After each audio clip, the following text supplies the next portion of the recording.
అధికారంలోకి రాకముందు చంద్రబాబు నాయుడు గారు అప్పుడు ప్రతిపక్ష నేత హోదాలో పదే పదే జనానికి మాటిచ్చిండేదేంటి?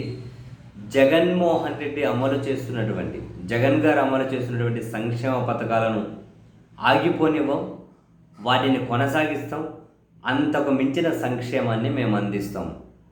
ఈ అందించే క్రమంలో జగన్మోహన్ రెడ్డి గారిలాగా మేము అప్పులు తీసుకురాం, సంపద సృష్టించి ఆ సంపదను జనానికి పంచుతాము అన్నారు. సీన్ కట్ చేస్తే జగన్మోహన్ రెడ్డి గారు అందించిన సంక్షేమానికి చాలా దూరంలో కూటమి ప్రభుత్వం ఆగిపోయింది.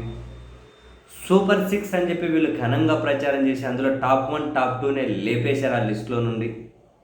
అండ్ జగన్మోహన్ రెడ్డి గారి సర్కార్ 5 సంవత్సరాల్లో చేసిన అప్పు ఎంతైతే ఉందో ఆ అప్పు అంతకుముందు 14 నుంచి 19 వరకు చంద్రబాబు గారు చేసినటువంటి అప్పు పర్సెంటేజ్తో పోలిస్తే తక్కువ అనేది ఒకటి. అండ్ జగన్ గారు 5 ఏళ్లలో చేసినటువంటి అప్పులో సగం పైన అప్పు మొదటి సంవత్సరంలోనే చేసేశారు. అండ్ ఈ 16 నెలల కాలంలో జగన్ గారు చేసిన అప్పుల్లో 60% అప్పు చేసేశారు అని ఆధారాలతో సహా జగన్మోహన్ రెడ్డి గారు మొన్నటి మీడియా సమావేశంలో కూడా చూపెట్టారు.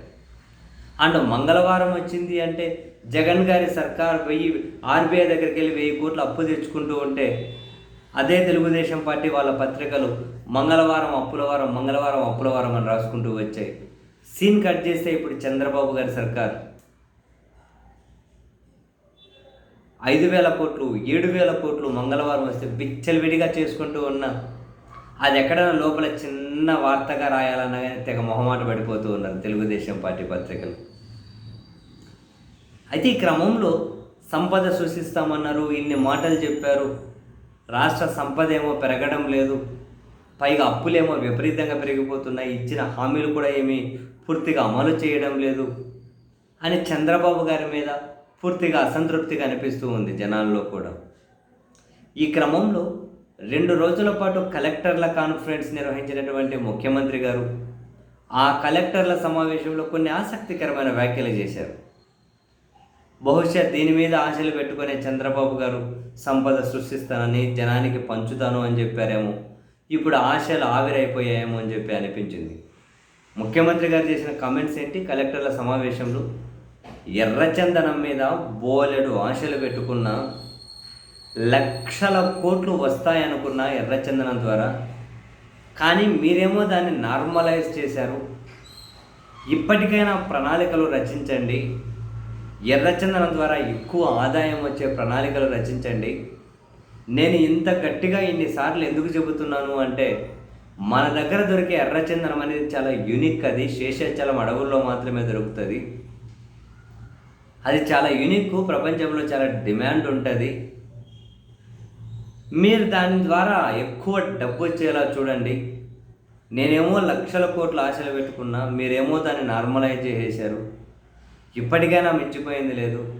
ఎర్రచందనం ద్వారా ఎక్కువ డబ్బు వచ్చేలా మీరు చూడండి, ఏదో ఒకటి చేయండి అని చెప్పి.